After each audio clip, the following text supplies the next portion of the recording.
तो next chapter है हमारा डिटर्मिनेंट्स। डिटर्मिनेंट कंप्लीटली एसोसिएटेड है मैट्राइसेस के साथ। एक्चुअली मैट्रिक्स और डिटर्मिनेंट का रिलेशन क्या है, एक फंक्शन की तरह है, इनपुट आउटपुट। मैट्रिक्स का डिटर्मिनेंट निकालते हैं हम लोग, सारे मैट्रिक्स का डिटर्मिनेंट नहीं निकल सकता। Only square matrix can have their particular determinant. Her matrix को हम लोग एक नंबर से एसोसिएट करते हैं और वो नंबर उसका डिटर्मिनेंट होता है। So what is a determinant? To every matrix we can associate a unique real number, but not every matrix, it is every square matrix. Clear? कोई भी मैट्रिक्स में अगर मुझे डिटर्मिनेंट निकालना है तो उसका पहला कंडीशन तो स्क्वायर होना चाहिए। अगर ये मैट्रिक्स ए है और ये उसके मैट्रिक्स का सिंबल है तो उसका डिटर्मिनेंट रिप्रेजेंट होगा DET, डेट ऑफ ए, या फिर मॉड ऑफ ए से। यहाँ पे मॉड का सिंबल आ जाएगा, तो ये सिंबल मॉड का है लेकिन ये है मॉड नहीं। ये पॉजिटिव को पॉजिटिव बना देता है, नेगेटिव को पॉजिटिव, ऐसी कोई प्रॉपर्टी नहीं है इसकी। और determinant value is always a real number. Real number मतलब पॉजिटिव भी हो सकता है, नेगेटिव भी हो सकता है, फ्रैक्शन, डेसिमल सब हो सकता है, रियल नंबर। तो कोई भी मैट्रिक्स का डिटर्मिनेंट मॉड ए से रिप्रेजेंट होता है और सिंबल पे ये वाली डंडी हट जाती है। कोई भी डिटर्मिनेंट की वैल्यू कैसे निकालेंगे? ऑब्वियसली मैंने बताया कि डिटर्मिनेंट एक वैल्यू है, एक नंबर है, तो कैसे निकालेंगे? तो अगर डिटर्मिनेंट ऑफ ऑर्डर वन मतलब जब 1 क्रॉस 1 मैट्रिक्स होगा, क्योंकि मैट्रिक्स अगर 1 क्रॉस 1 है, 2 क्रॉस 2, 3 क्रॉस 3, तभी उनके डिटर्मिनेंट निकाल सकते हैं। अगर वो एक रेक्टेंगुलर मैट्रिक्स है तो उसका डिटर्मिनेंट हम लोग नहीं निकाल सकते। तो एग्जांपल उसका मैं ले लेता हूँ। अगर एक मैट्रिक्स है A, उसके वैल्यू है 5, तो मैट्रिक्स एक सेट ऑफ डेटा का अरेंजमेंट है, लेकिन डिटर्मिनेंट उसका एड्रेस बुक है नंबर से। तो डिटर्मिनेंट ऑफ A 5 है। अगर एक मैट्रिक्स है A, उसकी वैल्यू है -7, तो डिटर्मिनेंट ऑफ A क्या होगा? -7 का डिटर्मिनेंट, तो उसका आंसर क्या होगा? -7। समझ में आया? तो डिटर्मिनेंट दुनिया में आया क्यों? सबसे पहले मैट्राइसेस क्यों आया? मैंने बताया था अरेंजमेंट के लिए, कॉम्पैक्ट डेटा। और डिटर्मिनेंट क्यों आया? जब भी हम लोग 10th में लीनियर इक्वेशन पढ़ते थे, 2x + 3y = 4, 3x - 2y = 5, तो हम लोग उनको सॉल्व करने के लिए मेथड यूज करते थे, elimination, substitution, cross multiplication, graphical method. तो बेसिकली एक नया मेथड आया, वो मेथड हम लोग डिटर्मिनेंट्स में पढ़ते हैं। डिटर्मिनेंट हमको नया मेथड बताता है उसी चीज़ों को सॉल्व करने का, ठीक है? तो वो अभी हमारे आगे वाले टॉपिक में आएगा, उसमें इनवर्स ऑफ मैट्रिक्स भी यूज होगा। अभी हम लोग जो पढ़ने वाले हैं डिटर्मिनेंट ऑफ ऑर्डर 2। ऑर्डर 2 अगर डिटर्मिनेंट है तो कैसे कैलकुलेट करते हैं? सपोज एक मैट्रिक्स है A, मैं बोल रहा हूँ इसका डिटर्मिनेंट निकालो। मैंने अभी बताया था ये सिंबल है, ठीक? अब देखो, इसको सिंप्लीफाई नहीं किया जा सकता मैट्रिक्स को, लेकिन डिटर्मिनेंट हमेशा एक रियल नंबर होता है। तो क्रॉस मल्टीप्लिकेशन, A मल्टीप्लाई होगा D से माइनस B मल्टीप्लाई होगा C से, ये answer. This minus this. Suppose एक मैट्रिक्स है A, तो इसका मैं डिटर्मिनेंट निकालना चाहता हूँ। -1 × 0, 0, -2, 3 × 6, -6। डिटर्मिनेंट का आंसर नेगेटिव हो सकता है, मैंने पहले ही बताया था।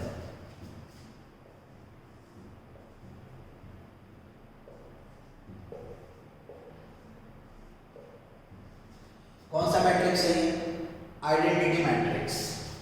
इसका नाम मैं अभी ये फॉर अ टाइम में बताता I। तो डिटर्मिनेंट ऑफ I अगर हम निकालेंगे 1 × 1, 1, 0 × 0, 0, 1 - 0। सो एक नोट हम लोग कर लेते हैं कि डिटर्मिनेंट ऑफ I हमेशा कितना होता है? 1।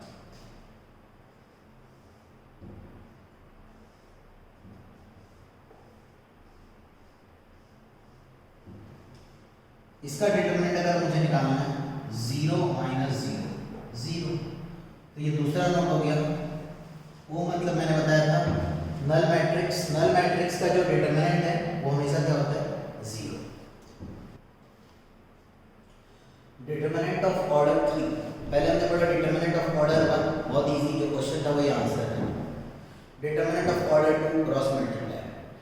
डिटरमिनेंट ऑफ ऑर्डर 3, ध्यान से देखना,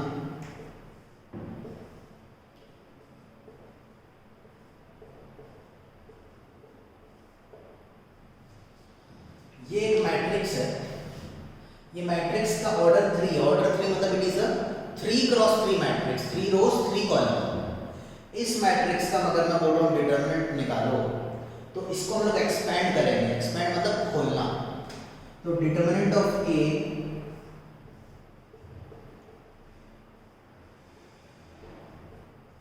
ऐसा रिप्रेजेंट होगा।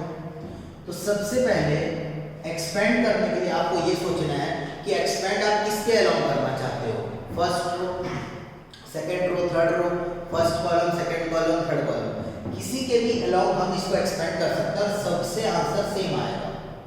तो सपोज मेरा मन कर रहा है, मैं कर रहा हूं एक्सपेंड अलोंग R1, R1 का मतलब फर्स्ट रो। तो फर्स्ट रो के एलिमेंट्स कौन कौन है, 1 2 -3, 1 2 -3। याद रखना फर्स्ट रो के लिए plus minus plus, second row के लिए माइनस प्लस माइनस, थर्ड के लिए plus minus plus, alternate plus minus है। तो प्लस माइनस प्लस है, देखो यहाँ प्लस है तो माइनस प्लस माइनस, या माइनस है तो यहाँ प्लस माइनस प्लस। प्लस का मतलब don't change the sign, minus का मतलब change the sign. Change the sign मतलब प्लस है तो बन जाएगा माइनस, माइनस है तो बन जाएगा प्लस। तो यहाँ इसके सामने आएगा प्लस मतलब डोंट चेंज, यहाँ आएगा माइनस तो माइनस आ गया। अगर यहाँ पहले से माइनस रहता तो क्या बन जाता, प्लस। यहाँ प्लस आया तो प्लस इंटू माइनस माइनस।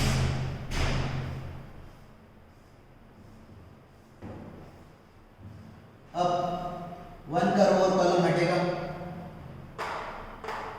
क्या बचा, 2 का रो और कॉलम हटेगा, क्या बचेगा, 3 का रो और कॉलम हटेगा, क्या बचेगा,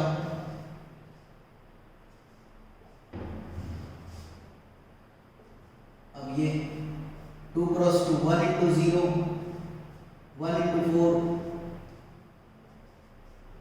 0 इंटू 0 -12, 0 इंटू 1 -3, 0 -4 -4 इंटू 1 -2, -12 -2, -3 -3, 9 -4 5, 24 + 5 29। समझ में आया?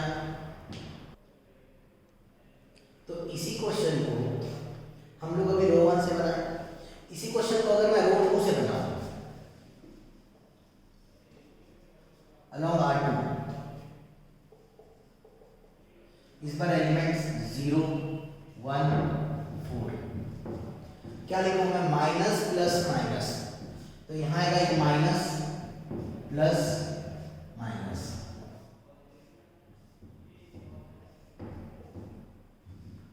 जीरो का रो और कॉलम हट जाएगा तो क्या बचेगा, 1 का रो और कॉलम हट जाएगा,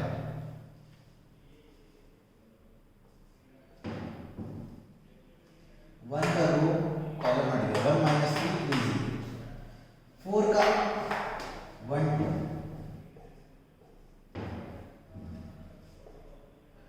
0 इंटू एनीथिंग 0 लिखने का जरूरत नहीं है, 1 into 0 0 minus, 3 into -3, 1 into 1 1 -3 2 6, 0 + 9 9, 9 into 1 9, 1 - 6 -5, minus minus plus 5 हो जाए 20। तो देखो एक्सपेंड जब हमने R2 के अलोंग किया तब भी हमारा आंसर क्या आया, 29 ही आया। मतलब हम एक्सपेंड R1 से भी कर सकते हैं, R2 से भी कर सकते हैं, R3 से भी, कॉलम 1 से भी कर सकते हैं, कॉलम 2 से भी कर सकते हैं, कॉलम 3 से भी। ठीक, तो सेकेंड एग्जांपल मैं ये मैट्रिक्स लिया हूं, इसका मुझे डिटरमिनेंट निकालना है।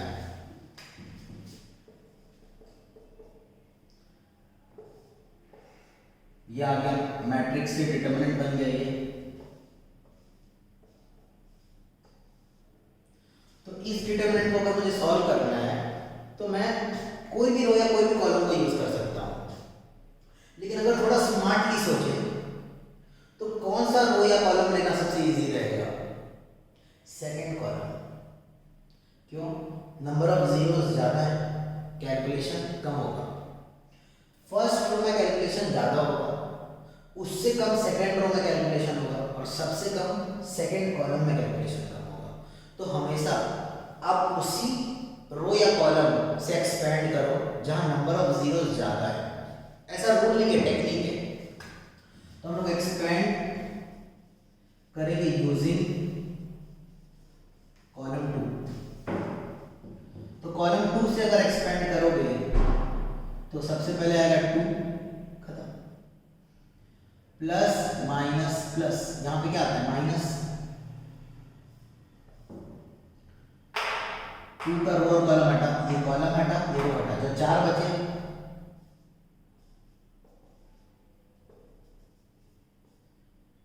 माइनस 40, 42,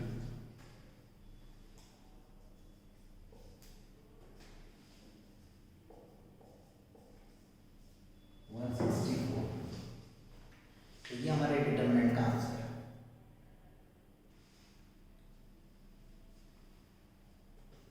ये एक नया क्वेश्चन है, बहुत प्यारा है। यहाँ पे दिख गया साइन ट्रिग्नोमेट्री, तो हर जगह पे अपना पाँव डालेगा ही। तो if x is a real number, मतलब x कुछ भी हो सकता है, प्रूव दैट इसका जो डिटर्मिनेंट का वैल्यू है वो 2 और 4 के बीच में लाई करेगा। तो पहले मैं इसके डिटर्मिनेंट को सॉल्व करता हूँ। सपोज इसका नाम है a, तो डिटर्मिनेंट ऑफ a सॉल्व करेंगे एक्सपेंड यूजिंग एनी रो, क्योंकि जीरो तो है ही, तो फर्स्ट रो के हम एक्सपांड कर देते हैं हम लोग। पहले हम लोग क्या लिखेंगे? 1 sin x plus minus plus, plus minus plus,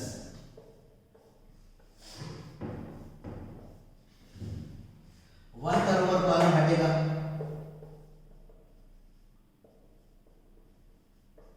sin x का रो और कॉलम हटेगा,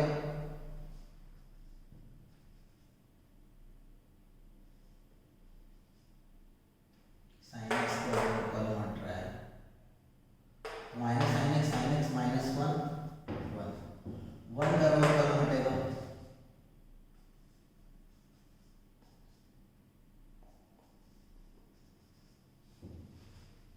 अब 1 माइनस ऑफ माइनस प्लस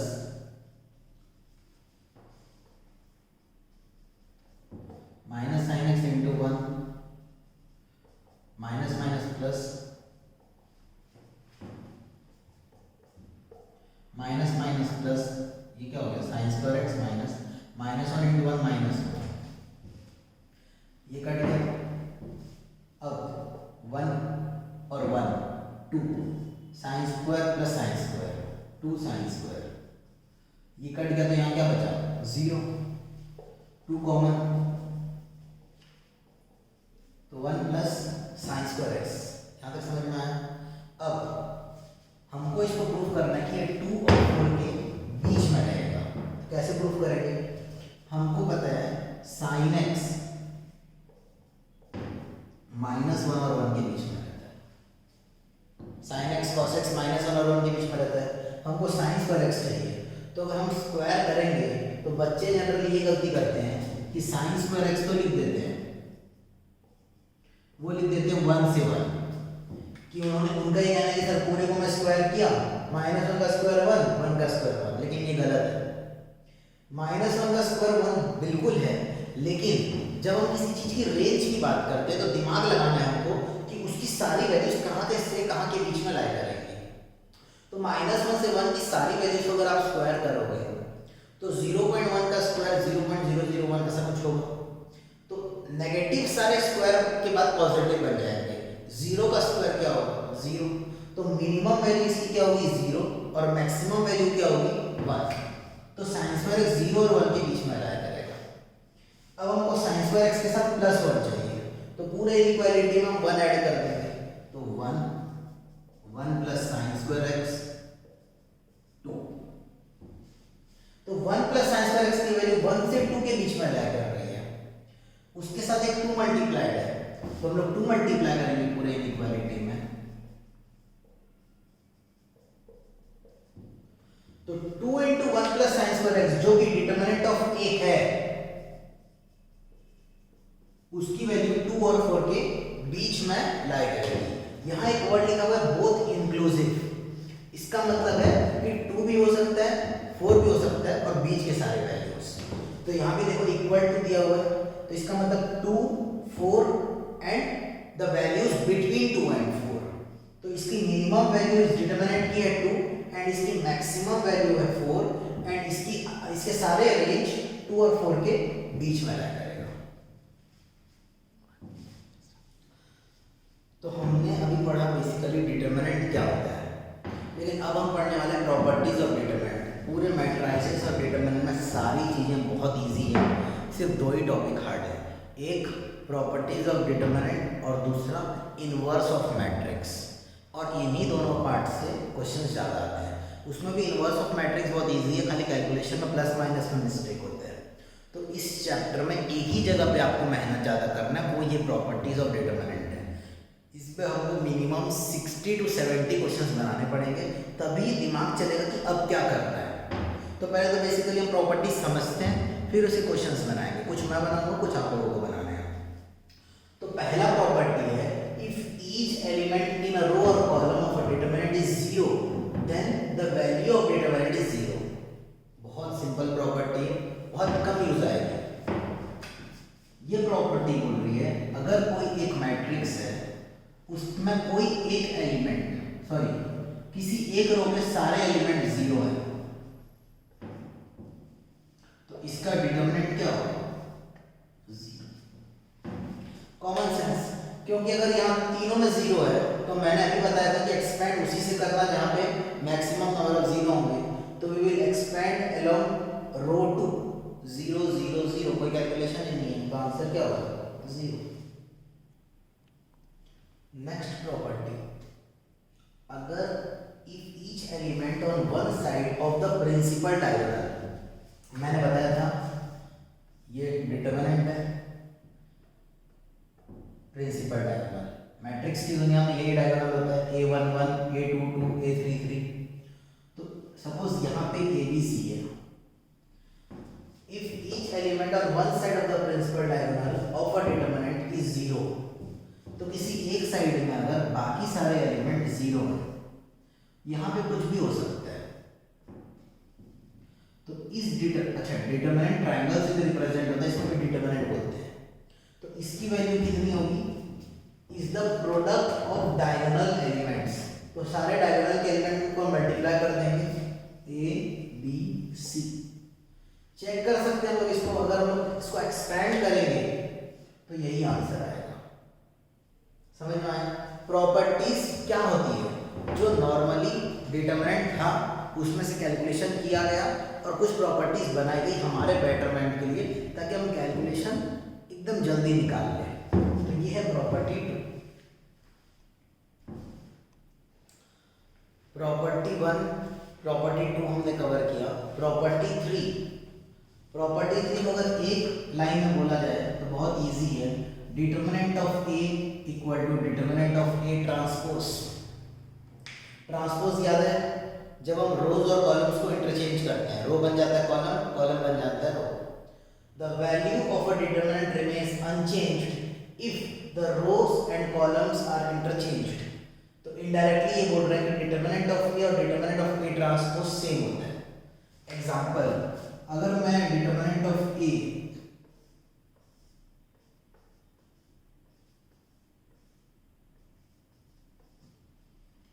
तो इसी का डिटरमिनेंट हम निकाल सकते हैं इसका ट्रांसपोज के साथ। फर्स्ट रो बन जाएगा फर्स्ट कॉलम, सेकंड रो बन जाएगा सेकंड कॉलम, थर्ड रो बन जाएगा थर्ड कॉलम। तो ये दोनों का जो आंसर होगा वो सेम होगा। अगर इसका आंसर सपोज 50 है तो इसका भी आंसर क्या होगा? 50। तो थर्ड प्रॉपर्टी ये बोलती है कि डिटरमिनेंट ऑफ A और और डिटरमिनेंट ऑफ ए ट्रांसपोज दोनों की जो वैल्यू है वो सेम होगी। क्लियर है? और हमेशा स्क्वायर मैट्रिक्स में ही होता है। प्रॉपर्टी 4, यहां से इंपॉर्टेंट प्रॉपर्टीज चालू हो गई। प्रॉपर्टी 4 बहुत इंपॉर्टेंट है, मैक्सिमम क्वेश्चंस में काम आएगा। ये बोल रहा है अगर हम किसी भी दो रो या दो कॉलम को इंटरचेंज करते हैं तो डिटरमिनेंट का साइन चेंज हो जाएगा। इफ एनी टू रोज और column of a determinant are interchanged then the value of the determinant changes by minus sign only. मतलब प्लस है तो बन जाएगा माइनस, माइनस है तो बन जाएगा प्लस। एग्जाम्पल,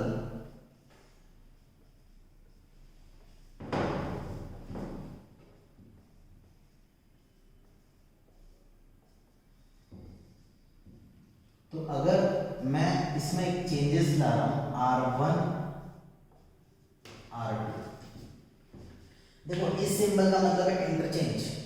R1 को मैं बोल रहा हूं तुम R2 में चले जाओ और R2 में बोल रहा हूं तुम R1 में आ जाओ, एक्सचेंज कर रहे हैं प्लेसेस। तो अब R2 के एलिमेंट्स 4 5 6 पहले आ जाएंगे, 1 2 3 नीचे चले जाएगा, 7 8 9 वैसे ही रहेगा, 4 5 6 ऊपर चला गया, 1 2 3 नीचे आ गया। तो अगर इस ऑपरेशन को मैंने एग्जीक्यूट किया तो डिटरमिनेंट में एक माइनस साइन एक्स्ट्रा आ जाएगा। जैसे कि हमने प्रॉपर्टी में पढ़ा कि एक साइन चेंज हो जाएगा, मतलब यहाँ प्लस था तो ये क्या बन गया माइनस।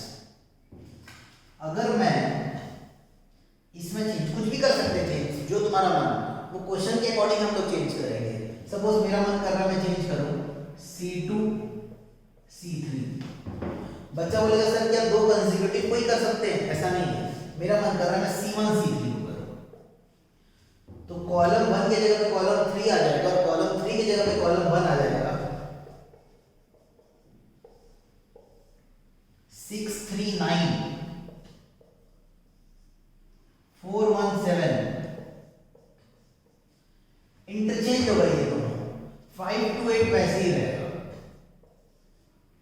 साइन या माइनस का इस प्रॉपर्टी की वजह से अब क्या बन जाएगा प्लस। मेरा मन कर रहा है मैं चेंज करूं तो C1 इंटरचेंज C2, तो अब क्या होगा कॉलम 1 और कॉलम 2 इंटरचेंज हो गए, तो यहाँ पे क्या आ जाएगा 5 2 8 6 3 9 4 1 7 वैसे ही रहेगा। यहाँ पे देखो प्लस है तो यहाँ पे बाहर क्या आ जाएगा माइनस। तो ये प्रॉपर्टी समझ में आया। अगर कोई भी मैट्रिक्स है, दो रो सेम है या दो कॉलम सेम, आइडेंटिकल का मतलब करस्पॉन्डिंग एलिमेंट सेम है, तो उस डिटरमिनेंट का डिटरमिनेंट निकालना बहुत इजी है। उसका आंसर होगा डायरेक्ट 0।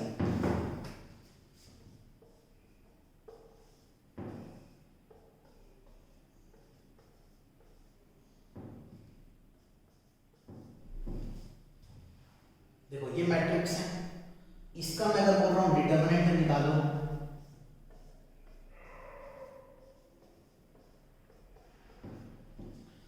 सॉल्व करना ही नहीं आपको। सिंस R1 और R3 को देखो सेम है, तो since R1 and R3 are identical, determinant of A equal to, अगर कोई भी दो रो सेम है तो उसका डिटरमिनेंट क्या हो जाएगा 0।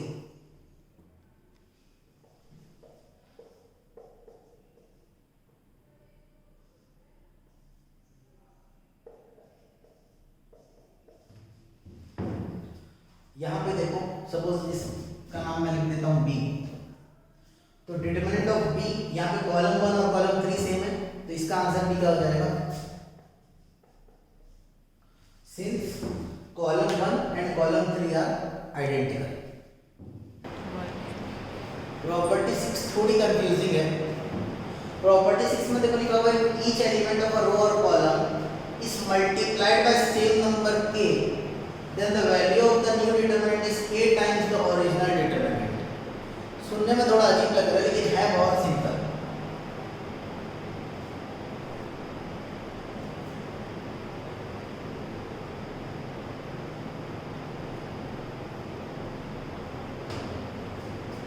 देखो if each element of a row is multiplied by the same number, second row में सब में क्या मल्टीप्लाइड है k, then the value of the new determinant is k times the original determinant. मतलब अगर ओरिजिनल डिटरमिनेंट में k नहीं था तो ये k को मैं यहाँ से कॉमन निकाल सकता हूँ। इनडायरेक्टली ये ऐसा कुछ बोलना चाहता है, सपोज ये ओरिजिनल डिटरमिनेंट है, इसमें k मल्टीप्लाइड हो रहा है तो k अंदर जाके किसी एक रो में मल्टीप्लाई होगा या किसी एक कॉलम में मल्टीप्लाई होगा। सबसे बड़ा डिफरेंस मैट्रिक्स और डिटरमिनेंट में, देखो मैट्रिक्स में हमने क्या पढ़ा था, अगर k बाहर है तो वो जाके हर एक एलिमेंट से मल्टीप्लाई होगा, लेकिन डिटरमिनेंट ये बोलता है कि या तो वो किसी एक रो में मल्टीप्लाई होगा या तो वो किसी एक कॉलम में मल्टीप्लाई होगा।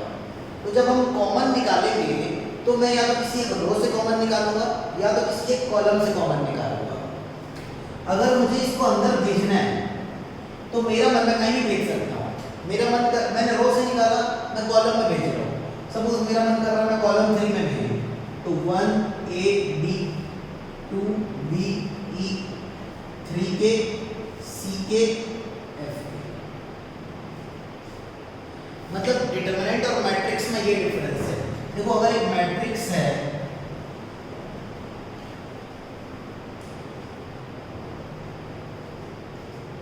इसमें से मैं कुछ भी कॉमन नहीं निकाल सकता हूं, लेकिन अगर डिटरमिनेंट की बात होती है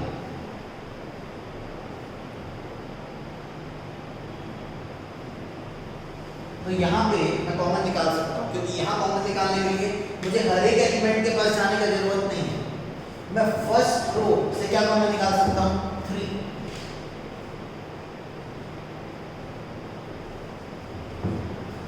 मैं सेकेंड रो से क्या कॉमन निकाल सकता हूँ, 10। समझ में आया? अब ये बाहर हो गया 30। रो 1 इज आइडेंटिकल टू रो 2। अभी हमने थोड़ी देर पहले पढ़ा था एक प्रॉपर्टी, अगर दो रो से तो उसका आंसर क्या होगा, 0। तो देखो इसका आंसर आ गया 0। तो बहुत सिंपली हमने सॉल्व कर दिया। तो ये प्रॉपर्टी ये बता रहा है कि अगर आपको कॉमन निकालना है तो आप किसी एक रो से या एक कॉलम से निकाल सकते हो। अगर आपको मल्टीप्लाई करना है तो भी आपको किसी एक रो को देना है या किसी एक कॉलम को देना है। आप ये नहीं कर सकते कि आप सब में मल्टीप्लाई कर दिए हो। अगर आप कॉमन निकाल रहे हो तो एक ही बार में एक से ही निकाल सकते हो, तो देते समय भी एक बार में एक ही को दे सकते हो। समझ में आया? अभी जो हमने प्रॉपर्टी पढ़ी उससे मैं कुछ एक स्पेशल नोट बता रहा हूँ, रिमार्क। पहला इंपॉर्टेंट नोट है, डिटरमिनेंट ऑफ k। अगर कोई एक मैट्रिक्स है A, उसमें मैं किसी कांस्टेंट को अगर मल्टीप्लाई कर रहा हूँ और फिर अगर मैं उसका डिटरमिनेंट निकाल रहा हूँ, इसकी वैल्यू इक्वल होगी, डायरेक्ट उसका डिटरमिनेंट निकाल दो और k to the power n वहाँ मल्टीप्लाई कर दो। यहाँ पे n कौन है,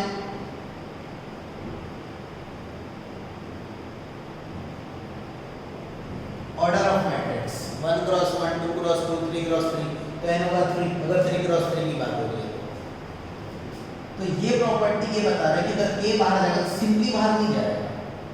कितनी बार बाहर जाएगा, n बार। कारण क्या है इसका,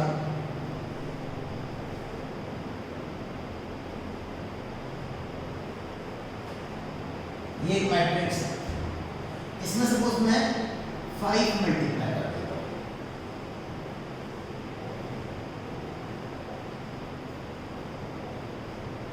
ठीक। अब इसका अगर डिटरमिनेंट निकालना है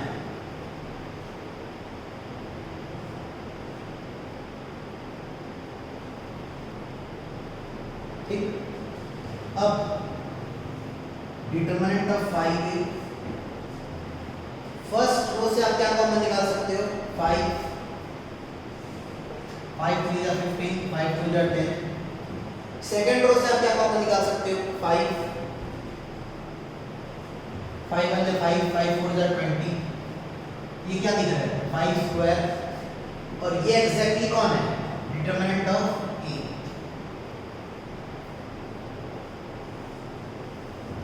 तो देखो determinant of K determinant of a to the power n के, क्योंकि ऑर्डर ऑफ मैट्रिक्स क्या था यहाँ पे 2 क्रॉस 2।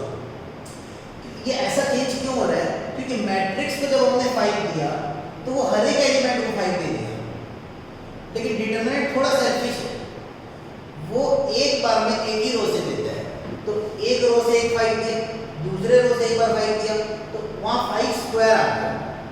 मैट्रिक्स ऐसा नहीं है, जो आया सब में बटेगा, सबको मिलेगा, लेकिन डिटरमिनेंट में एक बार में एक ही से जाएगा, तो 2 बार आ गया। तो अगर 3 क्रॉस 3 रहता तो 5 अगर जाता तो तीनों सबके पास चले जाता, लेकिन वापस आते समय रो 1 से एक बार आता, रो 2 से एक बार आता और रो 3 से एक बार आता, तो क्या आता 5 क्यूब। तो इसलिए k into a का डिटरमिनेंट होता है k to the power n determinant of a, where n कौन है? Order of the matrix. Clear है?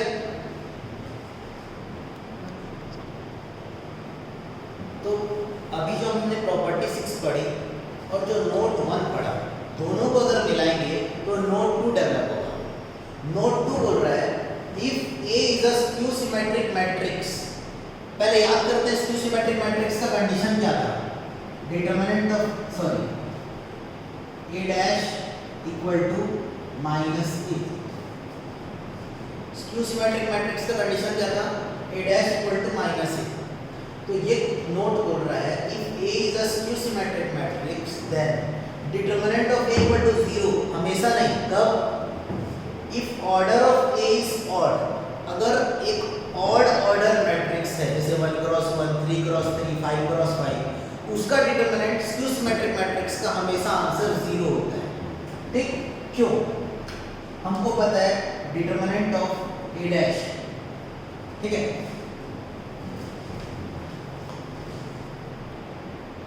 तो डिटरमिनेंट हम दोनों साइड लगा देते हैं।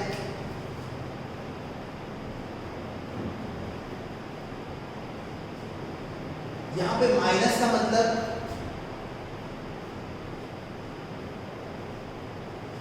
तो ये कांस्टेंट है जो मैट्रिक्स से मल्टीप्लाइड है। तो अभी हमने पढ़ा था कि अगर कोई भी कांस्टेंट मैट्रिक्स से मल्टीप्लाइड है तो अगर उसको बाहर भेजना है तो कितनी बार जाएगा? जितना उसका ऑर्डर होगा।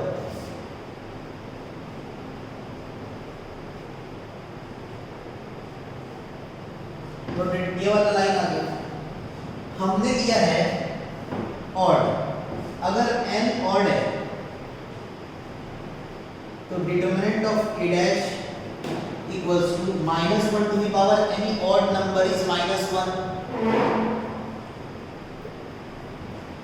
तो determinant of a dash equal to क्या आ गया? Minus determinant of a। हमने पहली प्रॉपर्टी या दूसरी प्रॉपर्टी में हमने पढ़ा था डिटरमिनेंट ऑफ a डैश क्या होता है? Determinant of a।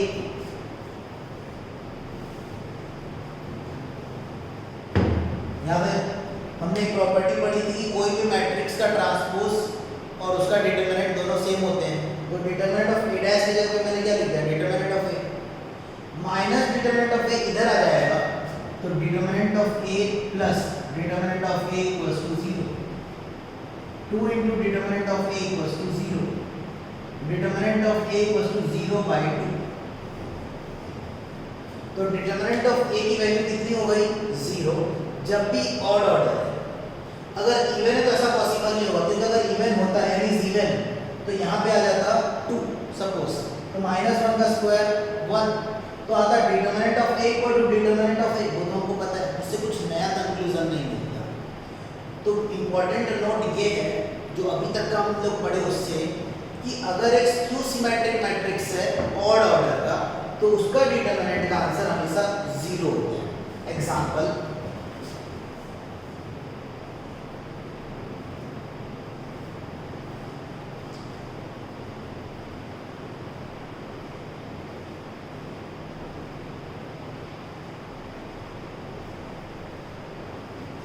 सपोज ये एक मैट्रिक्स है, तो ये एक स्क्यू सिमेट्रिक मैट्रिक्स है, तो अगर मैं बोलूँ इसका डिटरमिनेंट निकालो तो इसका डिटरमिनेंट का आंसर होगा सिंपली यूजिंग दिस प्रॉपर्टी और दिस नोट। समझ में आया? प्रॉपर्टी 7 दिखने में सबसे बड़ी प्रॉपर्टी। If each element of a row और column of a determinant consist of sum of 2 or more terms, then the determinant can be expressed as the sum of two और more determinants whose other rows are not altered। तो बहुत easy property है और हमारे लिए बहुत convenient हो जाता है इस प्रॉपर्टी की वजह से।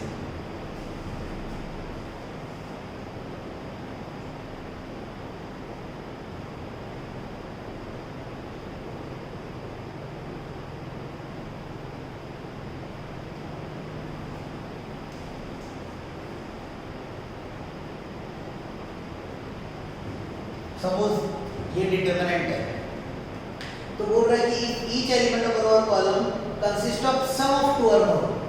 तो देखो हम लोग सिर्फ किसी एक को तुम लोग कैलकुलेट करोगे, सिर्फ इस कॉलम को देखो, दो दो है, तो ये दो नए डिटरमिनेंट में टूट जाएंगे।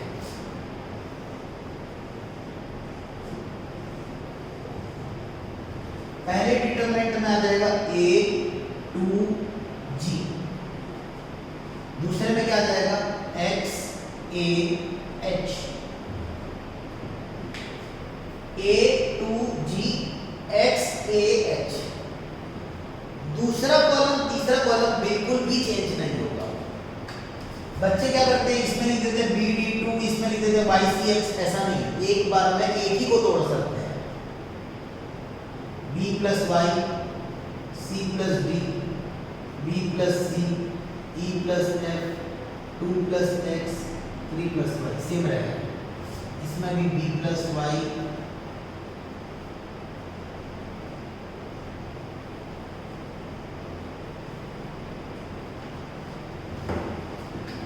इस तरीके से हमारे ये दो डिटरमिनेंट में टूटा। अब अगर मैं इसको वापस देखूं, वापस ही कितने में टूट जाएगा, तो कैसे?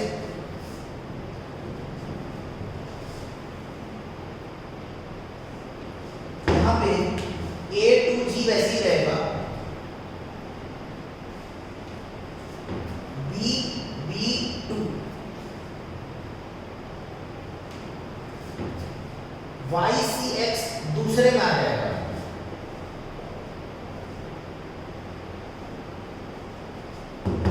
y c x,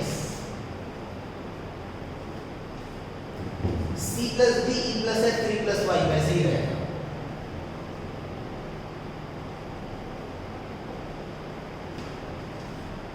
उसमें भी c plus d e plus f,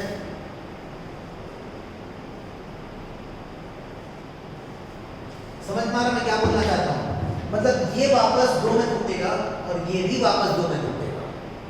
वापस जो इसका ये आया पार्ट, ये वापस कितने में टूट सकते हैं? वापस ये दो में टूट सकते हैं। तो रूल ये है कि एक बार में आप एक ही को तोड़ सकते हो। तो यहाँ पे हमारा मन क्या, हमने कॉलम 1 को तोड़ा। वो आप इंडिपेंडेंट आप कौन सा चूज कर रहे हो, कॉलम 2, कॉलम 3, कॉलम 1। तो अब तुम्हारे सोचना होगा कि सर ये तो बहुत बड़ा हो जाएगा। तो एग्जाम में ये क्वेश्चन आएगा नहीं। एग्जाम में जैसे क्वेश्चंस आएंगे उसमें कुछ ना कुछ कॉमन वेरिएंट होगा, जिससे कुछ कट जाएगा। ये तो मैं एग्जांपल दे रहा हूँ कि एक बार में दो में टूटेगा, जिसमें एक बार में आप एक ही कॉलम को यूज कर सकते हो या फिर एक ही रो को यूज कर सकते हो। तो हमने यहाँ पे कॉलम 1 को खाली तोड़ा, column 2 as it is, column 3 as it is. Next वाले में हमने रफ वर्क में मैंने ये दिखाया है कि ये वाला डिटरमिनेंट कैसे टूटेगा। सिमिलरली ये भी दो में टूटेगा। तो इसके बाद वाले स्टेप में कितने डिटरमिनेंट आ जाएंगे? 4। सिमिलरली हम आगे बढ़ सकते हैं। समझ में आया? If A and B are square matrix of same order, अगर A का और B का ऑर्डर सेम है तो एक प्रॉपर्टी है determinant of AB equal to determinant of A to determinant of B। मतलब determinant of AB, determinant of A, determinant of B, ये प्रॉपर्टी है। लेकिन इसमें कंडीशन ये कि दोनों का ऑर्डर सेम होना चाहिए। मतलब दोनों 2 क्रॉस 2, दोनों 3 क्रॉस 3। ऑब्वियसली डिटरमिनेंट की बात हो रही है तो स्क्वायर मैट्रिक्स की बात हो रही है। लेकिन ये 3 क्रॉस 3 और ये 4 क्रॉस 4 है, तब नहीं चलेगा, तब ऑब्वियसली मल्टीप्लाई नहीं हो सकती। तो इसका एक एक्स्ट्रा हमको नोट क्या मिलेगा?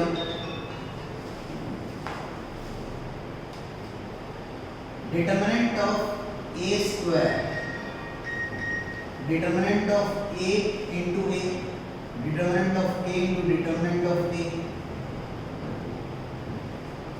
A स्क्वायर लिख सकते हैं A इंटू A, अब ए बी अगर है तो determinant of A to determinant of A, same number दो बार मल्टीप्लाई होगा तो डिटरमिनेंट ऑफ ए का स्क्वायर।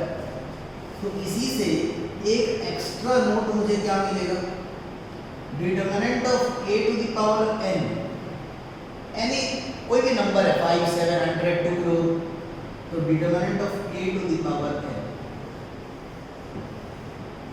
तो सबसे पहले इस प्रॉपर्टी की वजह से हमको ये मिला, इससे हमको ये कंक्लूजन मिला और इन दोनों की वजह से हमको ये मिला। तो मतलब यहाँ पे n ऑर्डर ऑफ मैट्रिक्स नहीं है, n एक एनी नंबर है, n इज एनी नंबर। तो determinant of a to the power n क्या होगा, determinant of a whole to the power n। तो नेक्स्ट प्रॉपर्टीज हमारी खत्म हो गई। प्रॉपर्टीज को छोड़ के हमारे पास एक टॉपिक है elementary row and column transformation, जो हम लोग इनवर्स ऑफ मैट्रिक्स में यूज़ करेंगे और प्रॉपर्टीज को के क्वेश्चन को सॉल्व करने के लिए भी करेंगे। तो वो मेरे नेक्स्ट वीडियो में सारे एलिमेंट्री ट्रांसफॉर्मेशंस एंड उससे रिलेटेड सारे इंपॉर्टेंट क्वेश्चंस का मैं एक वीडियो बनाऊंगा। तो अभी बेसिकली एक क्वेश्चन मैं तुम लोगों को बता रहा हूँ, find the value of x if this. याद रखना मैट्रिक्स में हमने पढ़ा था इक्वालिटी ऑफ मैट्रिक्स, अगर दो मैट्रिक्स इक्वल है तो करस्पॉन्डिंग एलिमेंट्स इक्वल होंगे। लेकिन डिटरमिनेंट में ऐसा नहीं है कि अगर दो डिटरमिनेंट इक्वल है तो करस्पॉन्डिंग वैल्यू इक्वल होंगे कि 3x इक्वल टू 8 हो जाएगा, ऐसा कुछ नहीं है। यहाँ पे हम नॉर्मली सॉल्व करेंगे LHS को RHS को और x की वैल्यू निकालेंगे। तो 3x मल्टीप्लाई हो 4 से 12x minus 7 into minus 2 minus 14 32 minus 42 12x plus 14 32 minus 42 क्या होगा माइनस 10 प्लस 14 उधर चले जाएगा माइनस 24x माइनस 2। तो इस क्वेश्चन का आंसर क्या है, find the value of x पूछा था, तो आंसर है x इक्वल्स टू माइनस 2। तो नेक्स्ट क्वेश्चन है, ये हमने देखो अभी कंक्लूजन निकाला था, determinant of k equal to k to the power n determinant of a।